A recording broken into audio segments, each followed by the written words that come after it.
guys! Good afternoon. So, may kalabasa tayo. Oras na para magluto ako ng pang-lunch namin. So, yung asawa ko may trabaho siya kaya hindi kami lumabas mamalengke.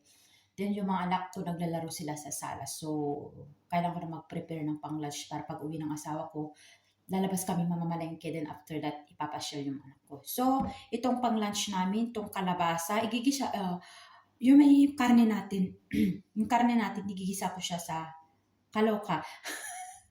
Itong karne, isasawag ko dito sa mga gulay na to. Ayan. Baliktad ata yung Tagalog ko. Ayan.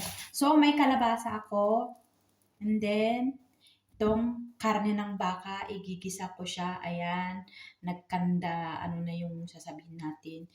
Plus, itong sitaw. Yung stock ko na sitaw. Then, meron din akong ampalaya. Yun ang isasahog ko dito. So, ayan. Igigisa ko lang siya ng sibuyas